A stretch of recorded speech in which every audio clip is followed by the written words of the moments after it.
Cañuelas se encuentra ubicada a 66 kilómetros al sur de la capital federal, en el cruce de las rutas 3 y 205. Se puede acceder por tren desde Plaza Constitución y cuenta con 10.000 habitantes en su planta urbana, de un total de 32.000 en todo el partido del que es cabecera.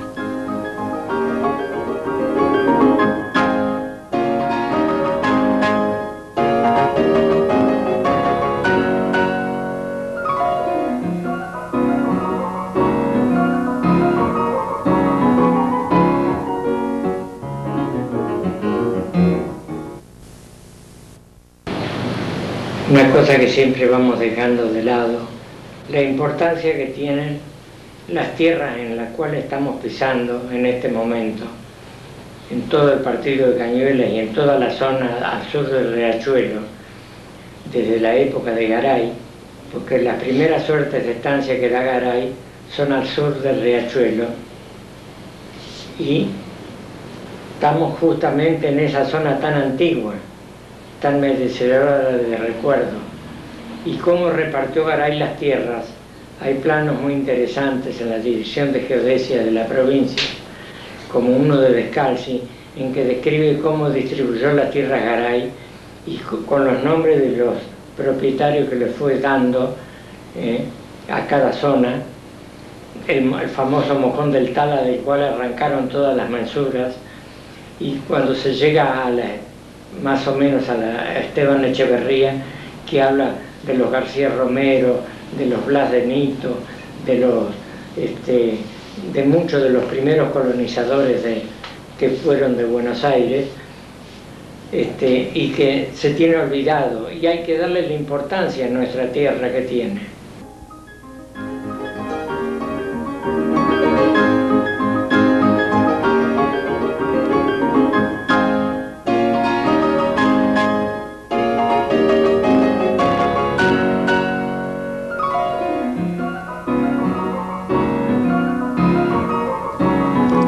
El eje de este pago ha sido el arroyo Cañuelas, que desagua en el río Matanza.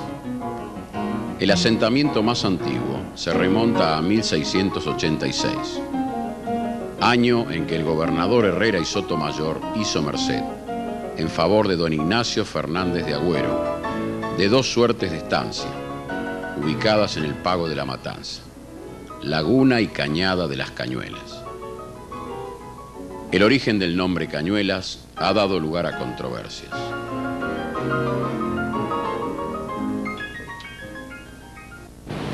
Alguien mencionó, creo que fue Enrique Udaondo, historiador, de que el virrey Vértiz había andado por esta zona y que había dicho, en una zona de mucha laguna y cañas, había dicho qué lindas cañuelas, y que de ahí quedó el nombre. Pero ¿qué pasa? Que buscando documentación en geodesia, cuando dan las tierras justamente para la zona del Club de Campo La Martona, dice, en la laguna y cañada de las Cañuelas. Es decir, que eso desvirtúa que el nombre lo había puesto Vértiz, cuando 100 años antes de nacer Vértiz ya aparece el nombre de Cañuelas en la zona.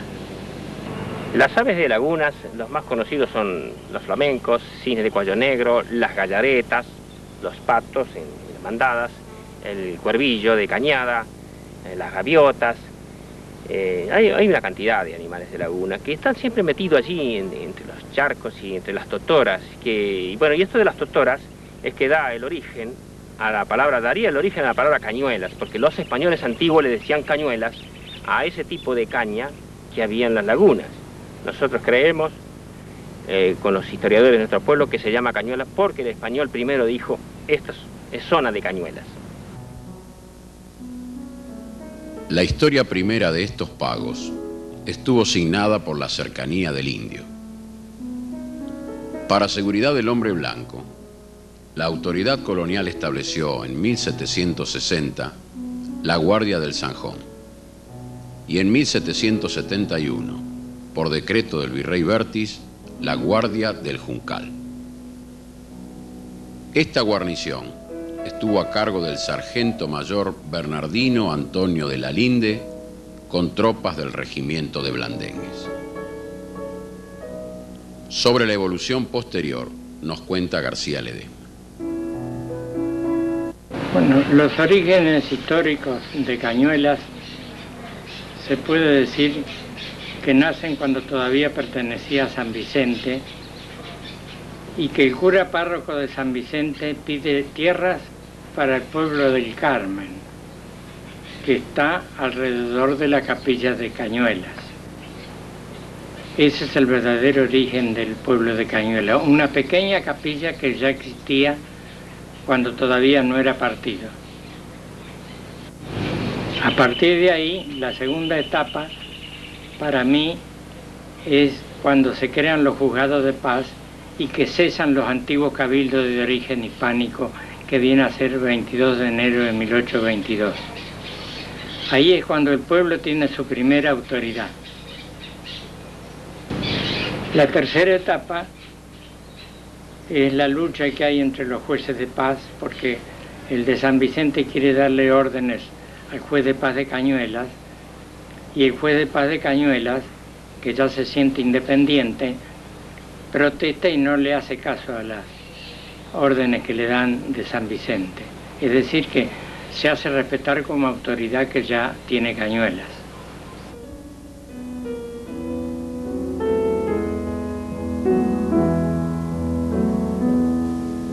El suelo culturalizado que ahora pisamos, con gran cantidad de especies arbóreas, fue en antiquísimas épocas una inmensa llanura, con altos pajonales cuya altura superaba al hombre.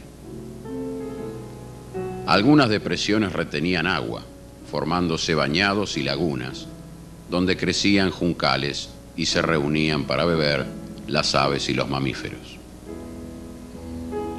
Solo el ombú, por su constitución alterna de capas herbáceas y leñosas, logró sobrevivir a los incendios y dio con su magnífica copa el rasgo distintivo a nuestro paisaje criollo. Completan lo autóctono el tala y la cinacina.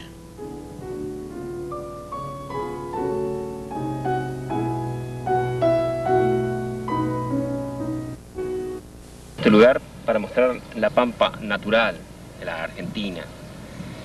Al decir natural quiero decir tiempos antes de que los españoles lleguen, cómo sería esto. Y claro, era totalmente llano, porque eso quiere decir pampa en quichua, tierra llana, sin montañas y sin árboles.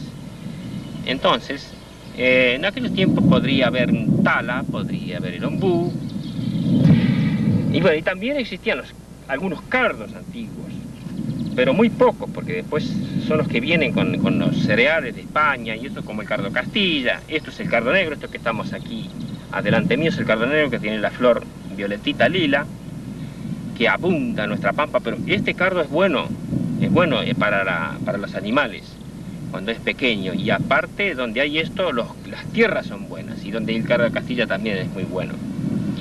También hablemos un poquito de la fauna que habría en aquellos años. Y yo supongo y creemos que existía el guanaco, por ejemplo, mucho, los ñandúes, o los avestruz, como le dice el paisano, pero el americano es el ñandú. Y podría existir todas las especies de los armadillos, como el peludo, la mulita. Y venidos, aquí en este campo, por ejemplo, se ven actualmente gatos montés, que cuando hay grandes sequías salen de las lagunas.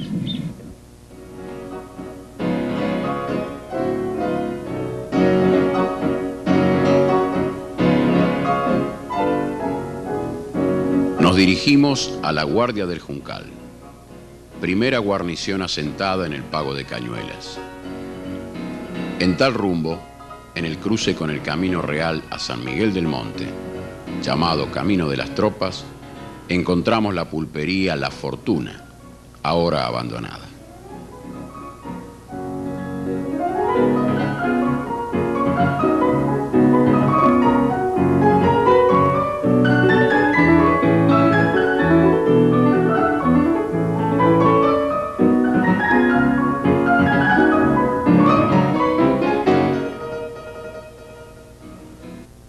fortuna, por ejemplo, yo he alcanzado a ver bailes muy lindos con familias. Una vez al año hacían bailes que eran, en realidad, iba toda la gente, digamos, bien de Cañuelas, ¿no? Toda la gente del pueblo de Cañuelas asistía con gusto a esos bailes. Y eran muy lindos porque se improvisaban los bailes, se armaban ahí en el momento, no era una cosa preparada ni pagada. Esos almacenes de campaña o pulperías eran verdaderos lugares en que el estanciero tenía crédito porque sabían que era el que tenía el dinero. Es decir, que ellos le fiaban a los peones, le fiaban al que venía a esquilar y después el patrón le pagaba a ellos, ¿no? Y eran verdaderos bancos, porque para el dueño del campo era un banco. Él recién cuando hacía la cosecha, cuando terminaba la esquila, recién le pagaba al dueño de la pulpería.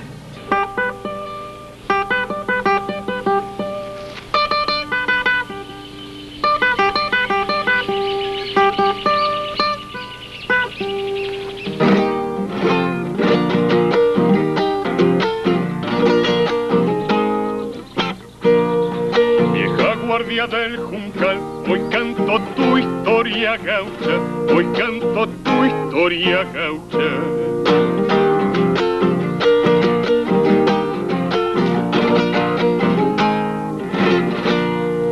En el totoral chiquito se escucha un rumor de lanzas, se escucha un rumor de lanzas.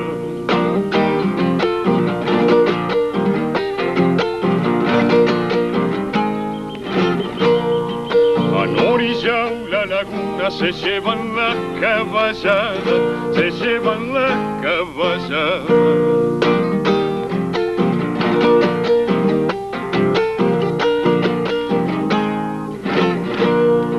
Toman rumbo pa'l desierto, a todo tropel la indiada, a todo tropel la indiada.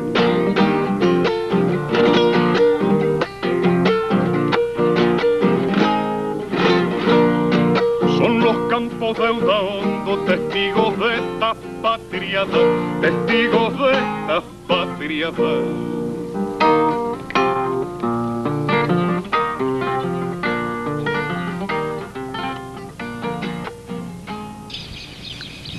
El casco de la Guardia del Juncal está donde suponemos se estableció en 1771 el regimiento de Blandengues. Aquí, su actual propietario, don Ronaldo Urruti, atesora importantes testimonios. Estoy en un lugar donde tengo cosas muy antiguas, pero lo que más nos interesa es ver estos sables que se encuentran en el campo, que los sacan los arados cuando andan enterrados. Esto señala de que ha existido la Guardia del Juncal en estos campos, y entonces son armas que han perdido los soldados quizás al momento de morir en alguna batalla, y se entierran con los años y los arados los sacan. Acá dice una B y una A que quiere decir, a mi criterio, Buenos Aires, o sea, ejército de Blandengues, de Buenos Aires de aquella época. Y con respecto al facón, facón, la palabra viene de faca, que dicen los portugueses y los españoles, cuando la faca es corta.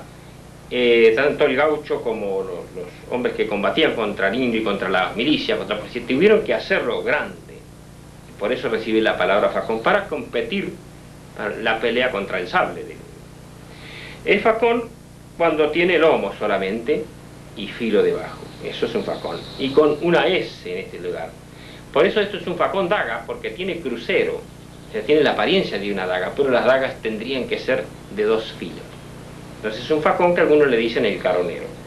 Y esto, junto con otras cosas, tengo una copla que dice: entre apero y otras cosas tengo un basto de lomillo que es del tiempo del caudillo de Juan Manuel de Rosa, una daga bien filosa que es del largo del mandil, si usted la mira de perfil se nota que es labrada por su origen registrada y encavada en platamín.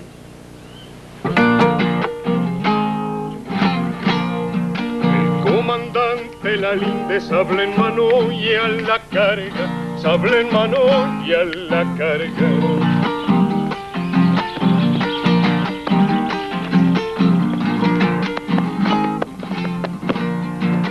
orden agua de hueso, córtenles la retirada, córtenles la retirada.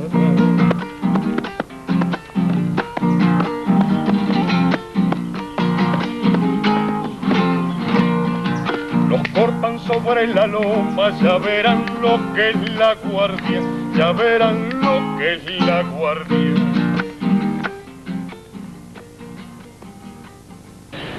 Bueno, estoy mostrando elementos muy antiguos, antes de llegar los españoles, que usaban los indios y que eran hechos por ellos.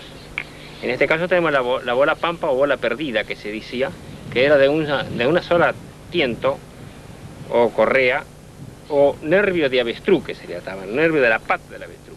Era para ser arrojadiza, para quebrar al ciervo o el guanaco o para lastimarlo, y después lo corrían a pie y lo agarraban fácil, porque en tiempo que no había caballo. Y con este tipo de hachitas, que también es de piedra, pero es mucho más dura piedra que la otra, es la que hacen las caladuras, o la que hacían las caladuras. Pero también se encuentran aquí, en los campos, donde está la guardia, cuando los arados andan, cuando uno anda a caballo, saltan, con el vaso del caballo se pegan. Yo tuve la suerte de encontrar una. Y el gaucho viene después y hace la misma bolladora, pero ya con lujo.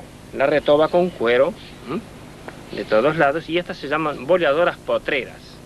Aquí tengo en mi mano derecha la bola o bolladoras de potrera, que le decían, que son para bollar potro y son grandes piedras.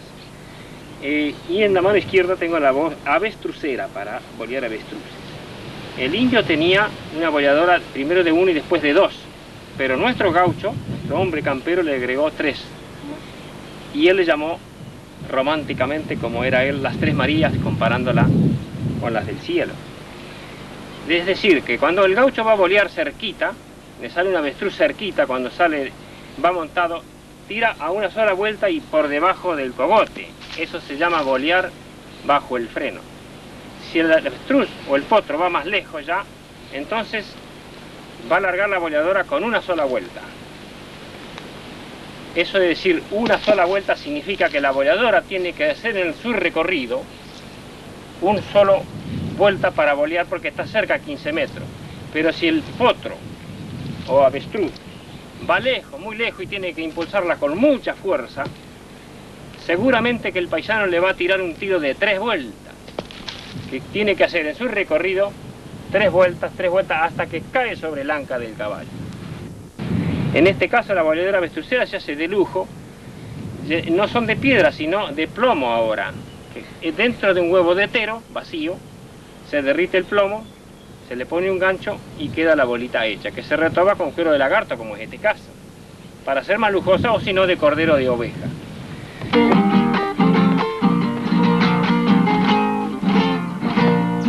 Metan fierro mi blandengue, que no se salve ni un pampa, que no se salve ni un pampa.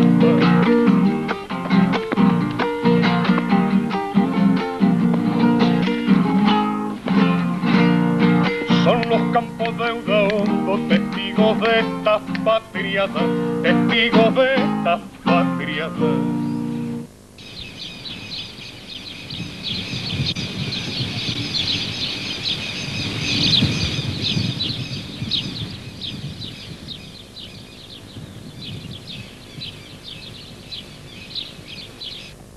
Llegó a ser tan importante la oveja en la zona de Cañuelas, que fue cuando, mucho antes ya se había formado en 1836 la Sociedad Pastoril de Merino, donde actualmente está el Club de Campo La Martona.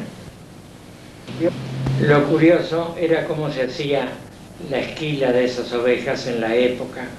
En noviembre, que comenzaba, llegaban las carretas con las comparsas. Le decían comparsas porque venían todos los hombres prácticos para manejar la tijera. Durante el corte, se terminaba el corte de una oveja, de un pellón, y se gritaba latero, y venía un hombre o el dueño o un encargado que llevaba una bolsita que casi siempre era de buche de avestruz, y le daba la lata al que terminaba de esquilar esa oveja, que decía vale por una oveja. Era una lata en principio, como una lata de zinc, así fue. la original. Después fue mejorando y los estancieros ya le ponían la marca de la estancia y eran unas verdaderas monedas al último.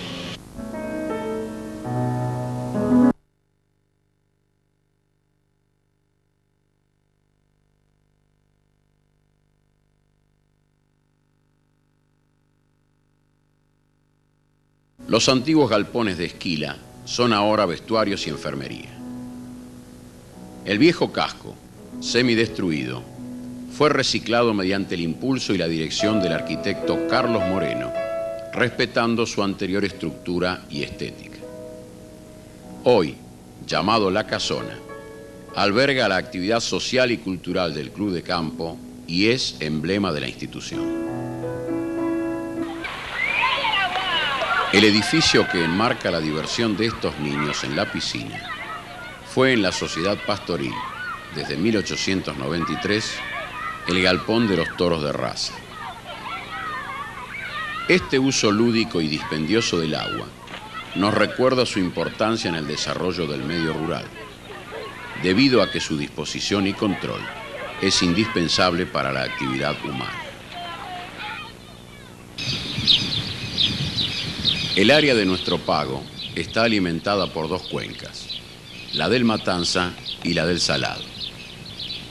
Las aguas de las napas freáticas están a relativa profundidad, facilitando su extracción por medios simples.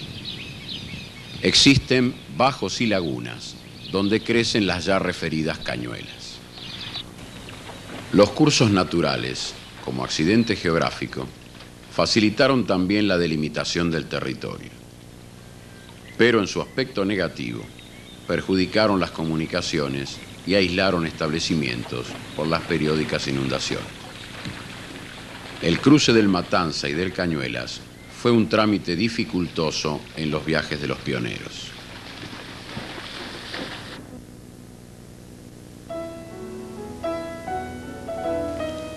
El agua para consumo humano se obtenía de los pozos de balde, que llegaban a las primeras napas freáticas, y de los aljibes, que recogían el agua de las lluvias por la cinguería de los techos.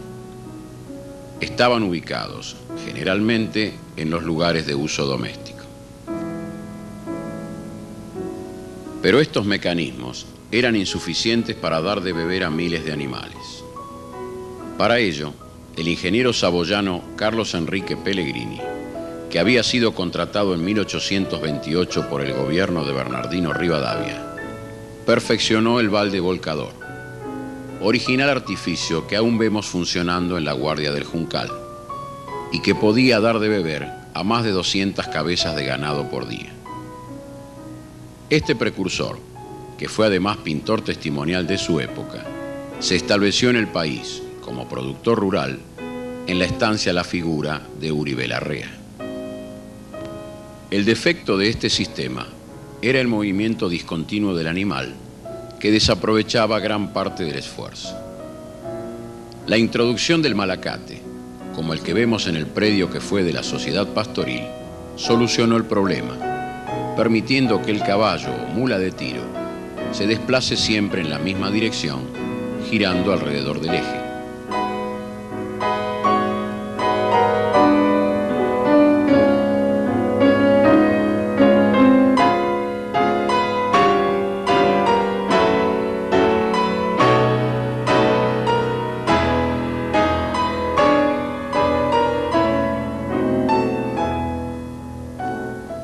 El generoso caudal que así se conseguía dio origen a las reservas de agua, tal como los tanques australianos y los tanques elevados. Estos que vemos en la estancia San Martín son del año 1880 y de 1886 el tanque elevado para la provisión de agua para las locomotoras a vapor de la estación Vicente Casares. En la actualidad, en nuestra visita al tambo modelo de la estancia La Primavera, constatamos otra forma rural del uso del agua. Han construido una laguna artificial para recibir las aguas usadas en el tambo para la higiene diaria del ordeñe.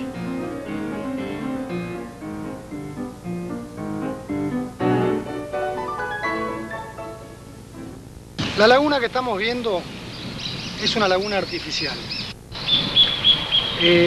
Toda la tierra que se sacó de esta laguna fue para rellenar y para terraplenar el tambo. El agua que ven de la laguna son las aguas servidas del tambo, con lo cual es un reservorio de bosta muy importante. Mi padre era un hombre de vida muy profunda, era poeta, escribió 2 libros, todos de poesías gaullescas, y él pensaba que el hombre, para poder trabajar en paz y rendir en su trabajo, que tenía que estar rodeado por belleza. Por lo tanto, cuando él hizo esta laguna, la hizo por un lado para terraplenar el tambo porque era necesario, y por otro lado la parquizó para darle un entorno más bello al tambo, donde la gente que trabaje se sienta más a gusto, con lo cual el trabajo y la vida de esa gente iban a ser mejores.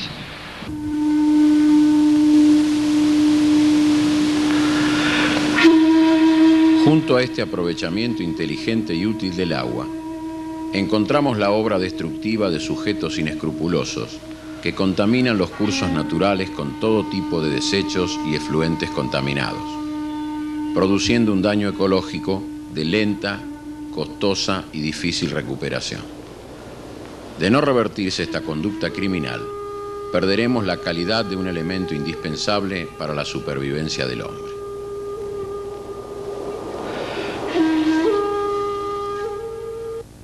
Un tema interesante es las elecciones de Cañuelas en la época que yo estuve por acá, en que se hacían las elecciones, pero a veces uno llegaba a la mesa y le decían: muchas gracias, usted ya votó, y había que irse. En época conservadora era eso. Todos lo habrán sentido comentar en alguna oportunidad. Y a veces llegaba a la violencia porque venía el caudillo, por ejemplo, contrario, y pateaba la urna y la rompían ahí, y iban presos, y estaban unas horas presos. Y así eran las elecciones de esa época, en que un rol de un caudillo radical de Uribe Larrea, una persona buena, no la critico porque la considero buena. Uno llegaba a las elecciones y él tenía su caja fuerte, y yo le dije: algún día vas a pasar a la historia, porque yo te voy a hacer pasar a la historia. Se abría la puerta y ahí estaban las libretas de enrolamiento que el día de la elección se le daban al votante para que fuera a votar. Es decir, que todos los partidos fueron épocas de violencia. Todos los partidos tuvieron sus cosas buenas y sus cosas malas. Pero eran a fuerza de coraje, porque había que tener coraje para hacer esas cosas, ¿no?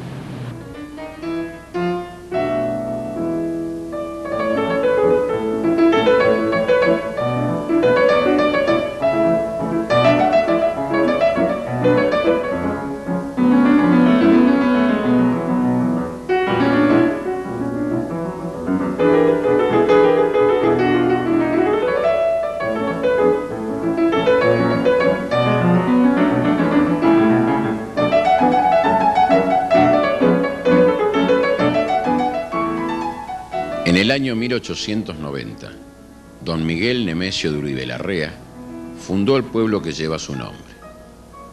Creció velozmente y fue el polo zonal de la explotación triguera. Hoy, la prolija estación de ferrocarril carece de servicio de pasajeros. La arquitectura urbana demuestra que se edificó en muy pocos años, los primeros, y luego quedó detenida en el tiempo.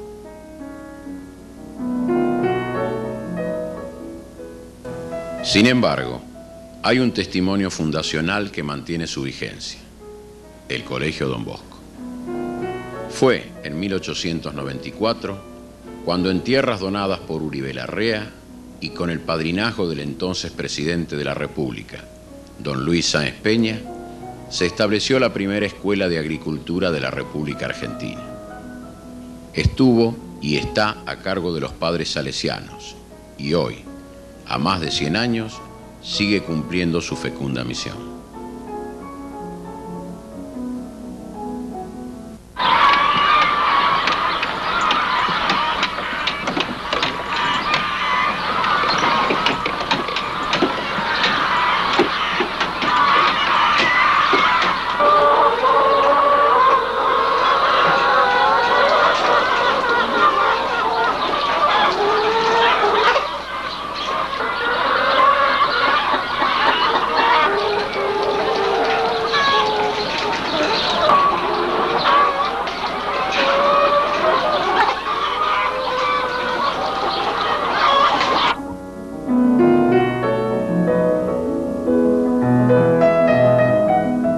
Hemos visto el galpón de ponedores. Se crían en cautiverio conejos y nutrias.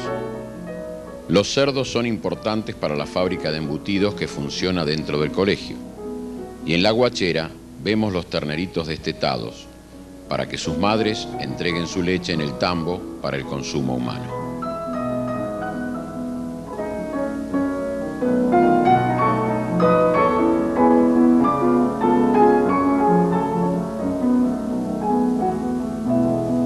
La producción tambera abastece la fábrica de quesos establecida en el colegio, la que es operada por los propios alumnos. De esta manera, a la enseñanza académica convencional se le incorpora un conocimiento práctico, de específica utilidad en la zona donde se imparte la enseñanza.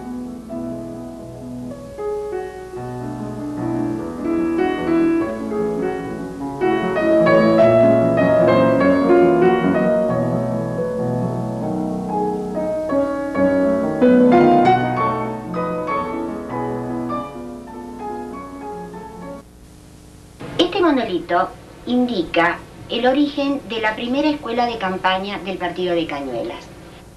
En 1822 se dio origen al partido de las Cañuelas y en 1823 tuvo su nacimiento esta primera escuela por iniciativa del juez de paz don Santiago Tobal, que pidió autorización al presbítero don Antonio Sáenz, rector de la Universidad de Buenos Aires, para fundar la primera escuela pública de esta comunidad educativa. Posteriormente intervinieron en este acto fundamental 3 personajes de importancia histórica.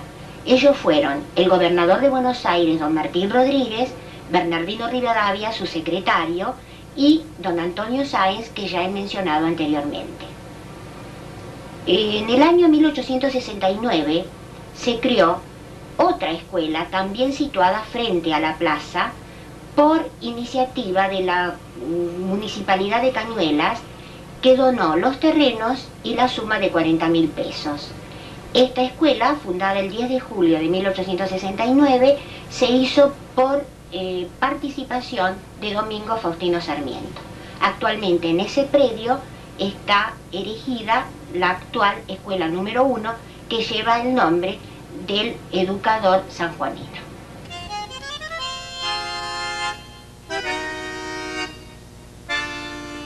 En este edificio de la Escuela de Aplicación, en el siglo pasado funcionaba una fonda.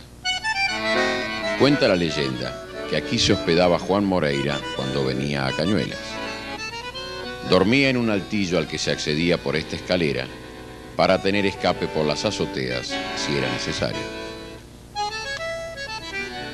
Más bien apoyaba a algunos políticos, se diría según quién le pagaba mejor, no sé.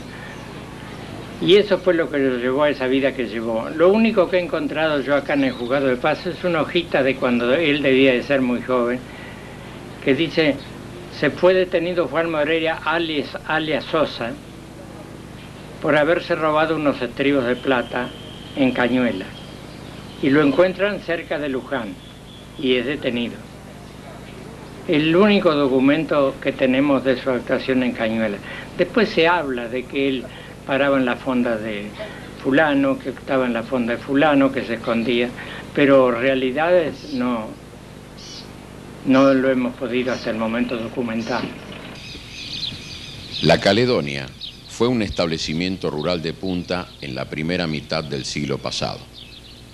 Su casco, ampliado varias veces, fue modificando su estética según la necesidad y figuración de la familia propietaria.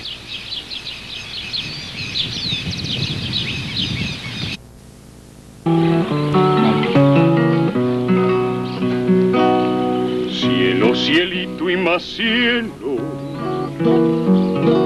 cielo de la Caledonia. Dicen que vino la valle a entrevistarse con Rosa.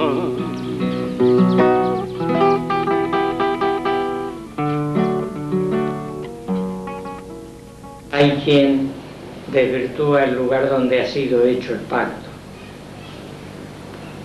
La Matanza hasta hace poco tiempo tenía un cartel frente a la Ruta 3 que decía sede del Pacto de Cañuelas. Y yo tengo documentación y cartas del mismo Rosas en que desmiente el hecho y dice: el general Lavalle no fue al Pino partido de la Matanza, fue a las Cañuelas. Luego he llegado a hallar en el Archivo General de la Nación el original de la firma del pacto y dice: estancia de Miller en las Cañuelas, bien clarito. Es decir, que la estancia de la Caledonia tiene doble mérito, una por la regada del primer toro de raza y otra por la famosa Convención de Cañuelas.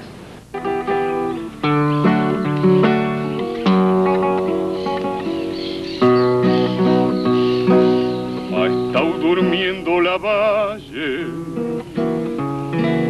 allá en la estancia de Miller. Rosa le ha prestado el catre, hay ser bueno que se amigue.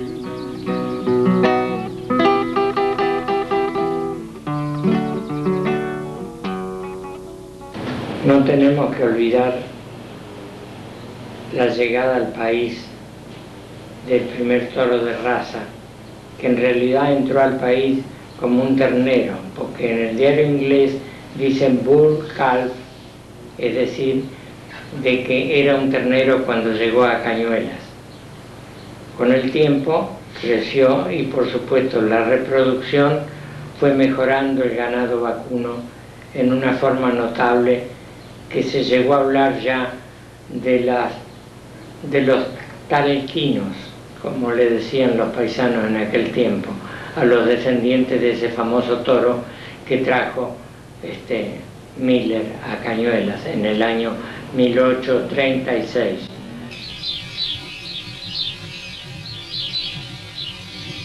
Estamos en lo que es la parte del patio anterior de la Caledonia, de la Casa de la Caledonia, que bueno, ahora quedan simplemente algunos restos, pero que en su momento era uno de los lugares importantes de la casa, ya que era un recinto cercado con pilares y lienzos de fierro, donde de alguna forma había un espacio controlado, que era la huerta, el patio, el territorio de alguna forma de la familia, y del lado exterior lo que encontramos es directamente un campo sin alambrados. Este lugar era un lugar calificado y lo vemos a través de sus materiales. Por ejemplo, encontramos baldosas, que en las descripciones son baldosas genovesas, baldosas cerámicas de 16 por 16, que se traían de Génova. No es una baldosa de una factura industrial, sino que son de factura muy similares a las que tenemos nosotros en nuestro país, gruesa, que todavía se encuentran los restos de la forma del llenado. Ya para esa época aquí en Argentina había baldosas francesas de muy alta calidad, y por otro lado en algunos arreglos hechos posiblemente a principios de siglo encontramos otro tipo de baldosa, una baldosa granítica con dibujo, que es una forma para ese momento muy moderna de hacer o incorporar el piso como un tapiz. Las zapatas y columnas de madera, de origen colonial, fueron maquilladas para dar la imagen de moda en la época. Los interiores se hicieron cada vez más sofisticados, con nuevas ideas estéticas y de confort, con lámparas de aceite y luego de gas de carburo, estufas, cocinas económicas, cielos rasos con molduras y paredes empapeladas.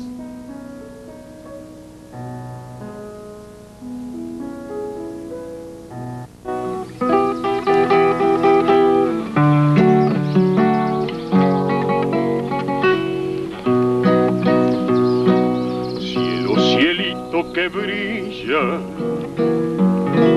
por el sol iluminado, porque en la estancia de miles la convención han firmado, porque en la estancia de miles la convención han firmado.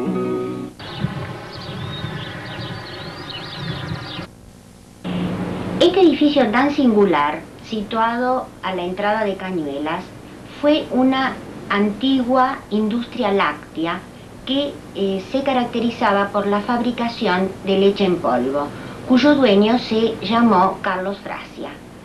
Posteriormente cambió de actividad y se utilizó para la fabricación de huevo en polvo que se exportaba durante la Segunda Guerra Mundial.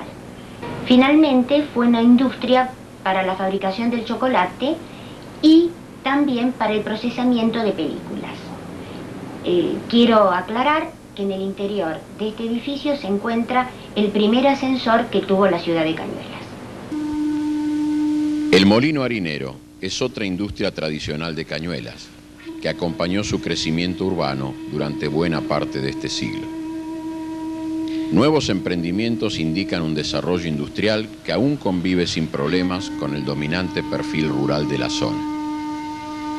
Deseamos que este crecimiento, y el que se espera, respete y preserve el espléndido medio ambiente que disfrutamos en este partido, evitando la polución y la agresión ecológica que hemos visto en otros lugares recientemente industrializados.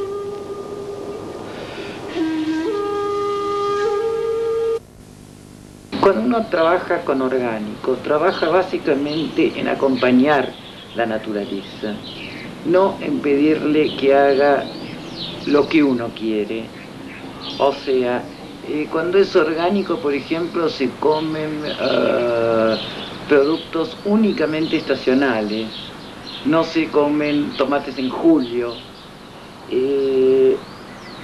Realmente es no usar agroquímicos, porque es forzar a la planta, y entonces la planta tiene otro rendimiento, pero otros nutrientes y otro gusto, otro sabor. Entonces el asunto es respetar a la planta, respetar a la naturaleza y ayudarla, acompañarla en el crecimiento. Cuando hay un problema de enfermedad, que en general hay muy poco, pero hay poco porque es como el ser humano. Cuando una persona está sana, se enferma poco. Las plantas sanas también se enferman poco. Necesitan tener muy buena ventilación, buena... Es decir, la diferencia entre la agricultura orgánica y la otra, y la tradicional, entre comillas, es que la química usa la tierra como punto de apoyo. En cambio, la orgánica la usa como nutriente de la planta. Que esto es una diferencia fundamental. Todo lo que nosotros comemos originalmente fue un yuyo, o sea, crecía solo. Lo que pasa es que después, bueno, lo fuimos perfeccionando y diciendo, bueno, esto sí, entonces se hizo la selección. Las abejas ayudan a polinizar, o sea que la fructificación es mucho mejor. Por otro lado, que las abejas no se mueran es una manera de demostrar que acá no hay productos químicos. Las abejas siguen adelante. Estoy mirando en este momento ese nido de avispas, que todo el mundo dice, ¡ay, qué horror! Y sin embargo, gracias a esas avispas, no tenemos bicho canasto.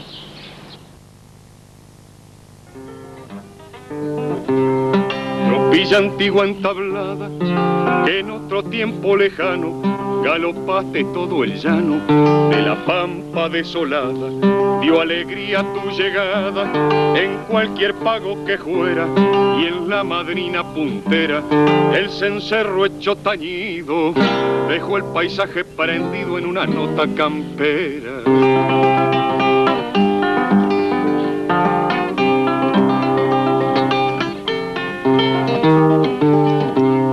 Tropilla antigua entablada que al trote atrás de la yegua tragaba legua tras legua la flor de la caballada. De tu apesamentada cumpliste altiva el destino, y en un viaje peregrino del paisano de mi suelo no llegaste un día al cielo, porque al cielo no hay camino.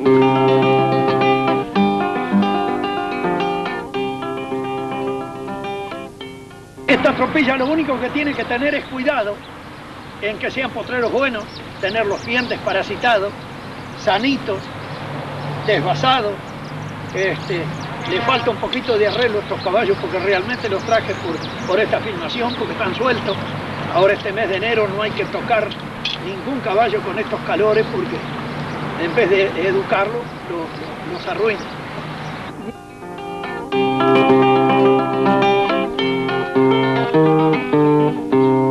Tropilla antigua entablada donde lucieron vistosos los pelajes más hermosos de una época pasada, cual divina pincelada, zainos moros y tostados, bayos overos rosados, galopando en los desiertos, prefirieron caerse muertos antes que aflojar cansados.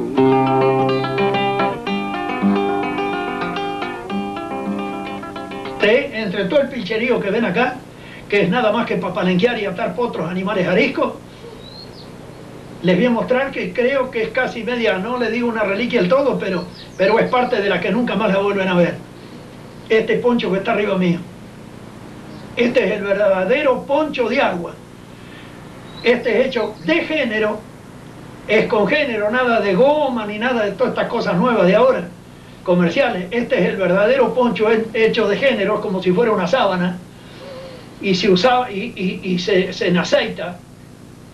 Con aceite de linaza se le dan las manos que sean necesarias, y usted con este poncho, que no sé el tiempo que tiene, porque no me voy a poner a dar fechas, yo ya no me acuerdo ni cuando me casé, pero tiene muchísimos años, usted agarra y se pone allí en la manguera en el molino, con la manguera a presión, que yo tengo motor acá, si se le llega a humedecer la camisa, entonces pienso que estoy diciendo cosas que no me corresponden.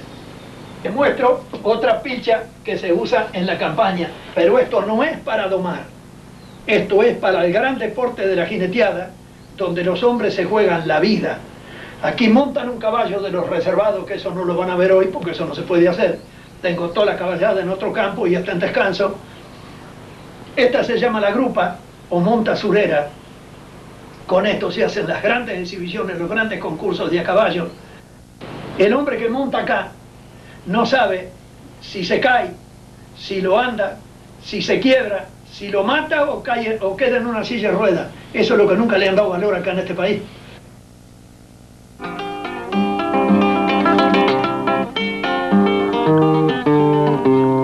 Tropilla antigua entablada que los campos recorriste y que orgullosa luciste como una cosa admirada.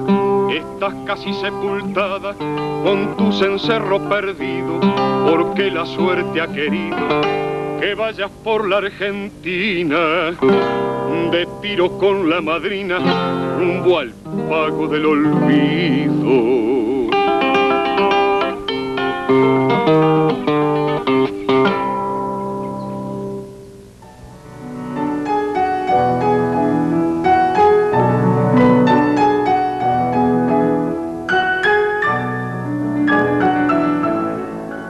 El creciente prestigio de los estancieros a fines del siglo pasado necesitó un marco adecuado al rol social y político que ejercían. Vicente Casares fue un gran protagonista de esa época. Al acercarnos a su estancia, San Martín en Cañuelas, encontramos unos enormes portones que eran, en sí mismos, todo un mensaje frente a las comunes tranqueras de aquel tiempo. La primera casa fue un chalet estilo inglés, con ladrillos a la vista, como las antiguas estaciones de ferrocarril. El crecimiento social de los Casares y de su industria lechera determinó la construcción de un gran palacio estilo académico color ocre. Luego, en la década del 30, con la moda neocolonial, se realiza una adecuación completa, convirtiendo el lugar en un palacio de campo, apoyado por un espléndido parque romántico, lo que reforzaba el prestigio y buen gusto de sus propietarios.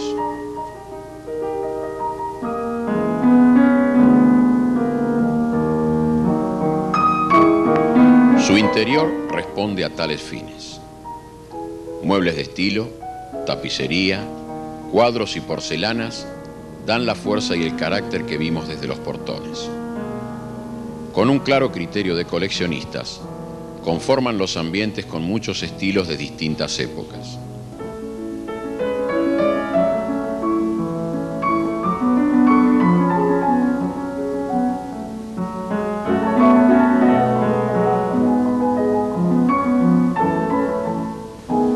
El comedor, apropiado en tamaño y calidad para la etiqueta, tiene una estufa de gran porte, estilo Segundo Imperio, con figuras talladas en motivos de caza, y un reloj.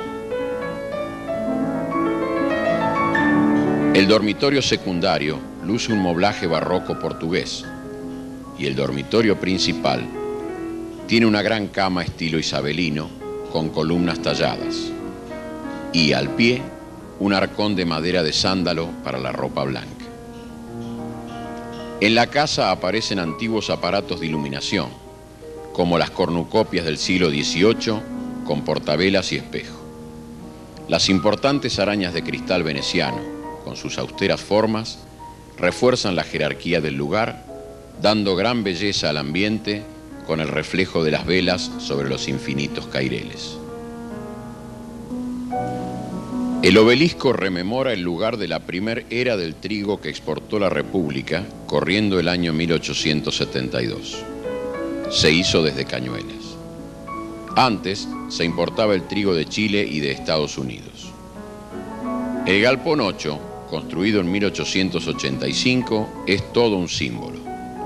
Su estilo renacentista francés está a tono con el prestigio del producto que albergaba: los cotizados caballos para tiro de raza Morgan.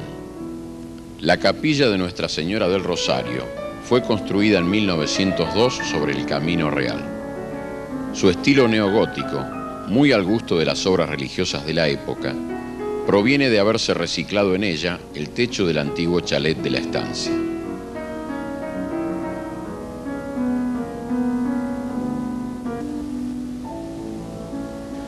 La fábrica de leche fue la tercera instalación que realizó Casares en la zona. La primera había sido una fábrica de quesos ensayada en 1885 en la casona de la Sociedad Pastoril. Se edificó al lado del ferrocarril y fue un referente para su época, de un grado de modernidad equivalente a los mejores establecimientos de Estados Unidos y de Europa. La idea básica que permitió el rápido crecimiento de la industria fue higiene y salud. Los medios para lograr el objetivo fueron la velocidad del ferrocarril, la asepsia de las lecherías que brotaron en todos los barrios porteños, el reparto en carros y triciclos, los envases propios que aseguraban al consumidor la calidad del producto y una constante propaganda institucional.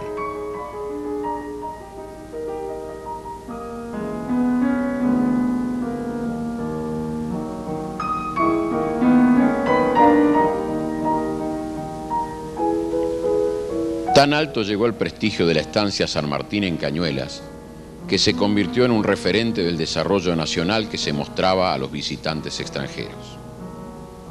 En las imágenes vemos la llegada del presidente brasileño Campos Salles en octubre de 1900 y su visita a la estancia acompañado por el presidente Julio A. Roca, sus ministros, Estanislao Ceballos y el anfitrión Vicente Casares. También llegó a Cañuelas, en 1912, el presidente Roque Sáenz Peña, y en 1935, otro mandatario brasileño, Getúlio Vargas, acompañado por el argentino Agustín P. Justo.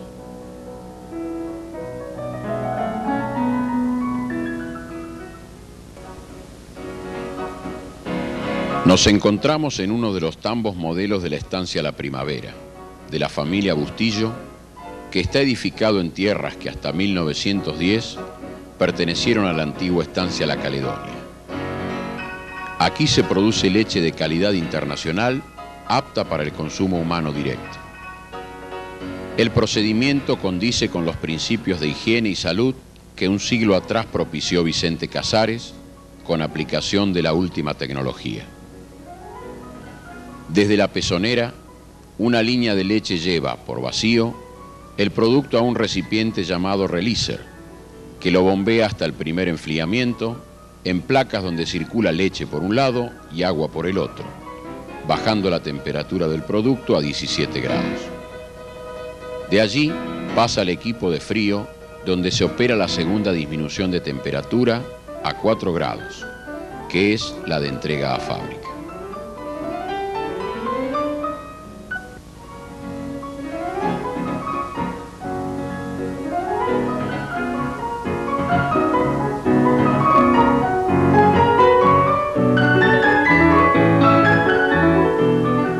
Nos dirigimos al casco de la estancia La Primavera para registrar los trofeos ganados por la cabaña que aquí funciona desde 1935. El artífice del éxito fue el ingeniero Mario Bustillo, padre de los actuales propietarios, quien en 1979 comprobó su teoría de que una cabaña crecía a partir de las vacas madres y no de los toros. Viajó a Estados Unidos y conoció la tecnología del trasplante embrionario, y allí nomás cambió las 1.500 vacas que había llevado por solo 20 madres y la tecnología del trasplante embrionario. La aplicó en esta estancia y a partir de 4 lavajes por año por cada madre, con 4 distintos padres, obtuvo una descendencia óptima, logrando, año tras año, premios en la sociedad rural.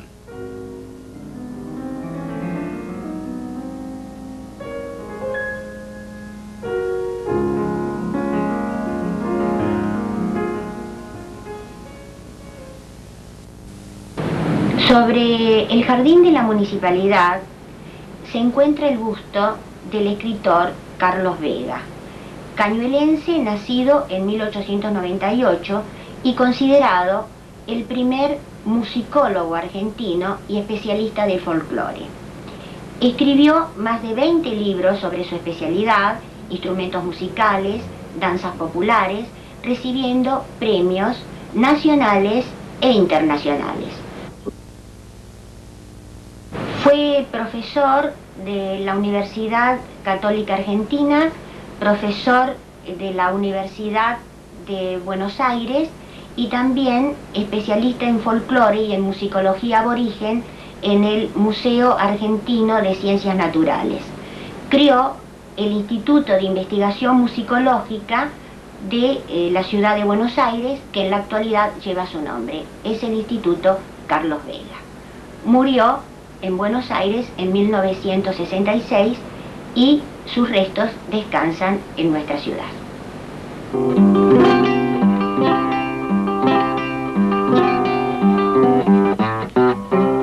Si me piden que cante y yo me hago rogar, si me piden que cante y yo me hago rogar, me ponen mala cara si no llego a cantar.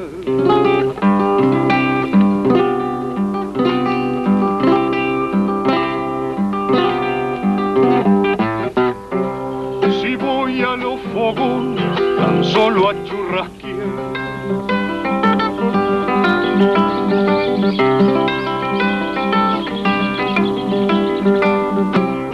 me traen una guitarra y me hace guitarrear.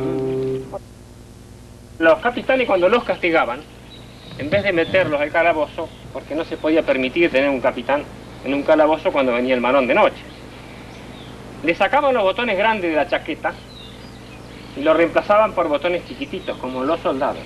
O sea, un castigo, una degradación. Y a la mujer o a la querida del capitán le cortaban una trenza. ¿Para qué? Para que quedara ridículo cuando paseaban por la calle del pueblito. Entonces los gauchos y los soldados le decían, para burlarse, Pues el comandante les decía que se burlen de ellos. Le decían cortita la trenza y chiquito el botón. Cortita la trenza y chiquito el botón. Y no faltó aquel que tenía buen oído. Esto es para la música del mambo. Entonces, cortita la trenza, chiquito el botón. Cortita la trenza, chiquito el botón. Cortita la trenza, chiquito el botón. Cortita la trenza, chiquito el botón. Cortita la trenza, chiquito el botón. Cortita la trenza, chiquito el botón.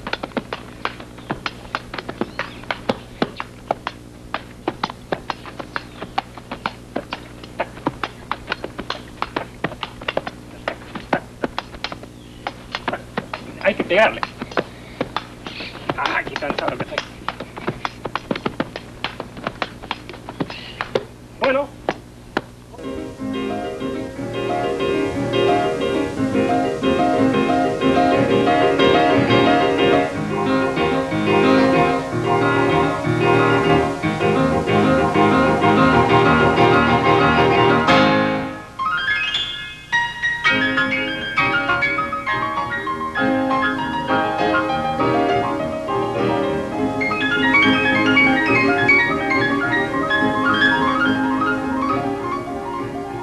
Hemos documentado muchos de los testimonios que ofrece el pago de Cañuelas.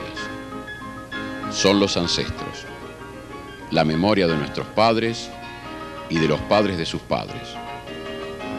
Por delante están nuestros hijos y los hijos de nuestros hijos, respecto de quienes somos meros administradores de esta tierra heredada y de su memoria.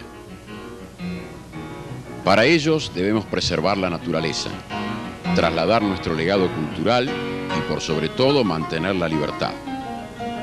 Bien supremo del criollo que tanta sangre ha costado desde que, en los orígenes, el sargento mayor Bernardino Antonio de la Linde estableció su regimiento de blandengues en la Guardia del Juncal. Pago de la Matanza, Laguna y Cañada de las Cañuelas.